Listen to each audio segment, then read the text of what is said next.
Bienvenue sur Les Présidentats, le podcast qui décrypte la campagne pour l'élection présidentielle française de 2022.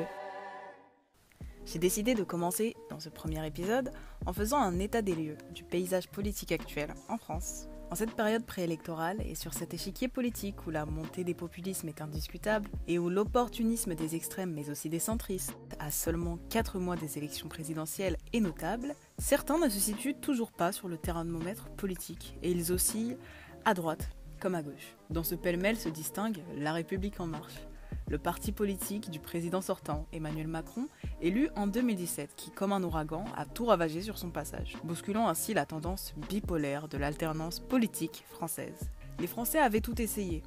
Après une série d'alternances entre droite et gauche, entre gauche et droite et inversement, cet homme semblait une alternative et surtout une barrière pour faire face à l'extrême droite que représentait à l'époque Marine Le Pen. Macron semble réconcilier les différentes générations avec la politique et permet aux différents intérêts de converger, car il a permis une alternative entre ce choix électoral de plus en plus difficile entre la droite et la gauche, car ces deux camps ont autant l'un que l'autre déçu leurs électorats au fil des différentes alternances de la Ve République.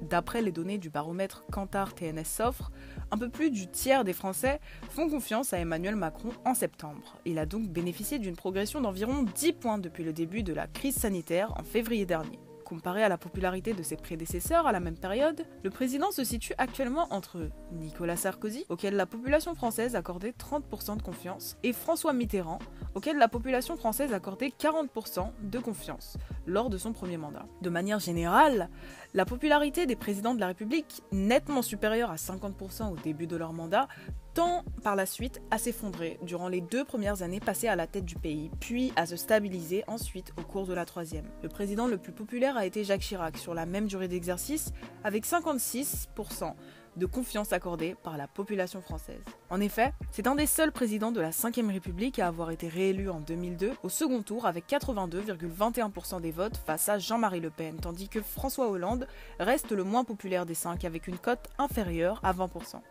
Même si les réélections des présidents sortants de mandat sont rares sous la Ve République, Jacques Chirac n'est pas le seul à se faire réélire avec une majorité écrasante au second tour. Il est précédé par d'abord De Gaulle qui se fait réélire en 1965 avec 55,20% des voix et Mitterrand en 1988 qui se fait réélire avec 88,21% des suffrages. Les réélections se font rares après Chirac et on peut observer une constante alternance politique depuis sa réélection.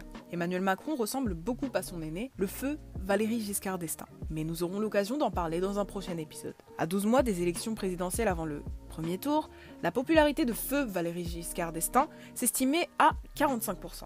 Et la popularité actuelle d'Emmanuel Macron est aujourd'hui à 44%. Coïncidence ? C'est encore à voir. Macron, tout comme Giscard, a été un président attaché à l'Europe, mais aussi le président des jeunes. Aujourd'hui, la page Twitter Les Jeunes avec Macron compte plus de 47 000 abonnés. C'est presque 2 fois plus que la page des Jeunes Insoumis qui compte plus de 23 000 abonnés sur Twitter. C'est le plus jeune président de la République, élu à 39 ans en 2017. Il bat le record de Valéry Giscard d'Estaing, qui lui avait été élu à 48 ans en 1974. Emmanuel Macron est donc le plus jeune président de la Ve République et sans doute le plus outillé pour en comprendre ses rouages. Et ceci, même si certains se plaignent encore aujourd'hui qu'il n'a été élu que dans le seul but de faire barrage à l'extrême droite que représentait Marine Le Pen en 2017.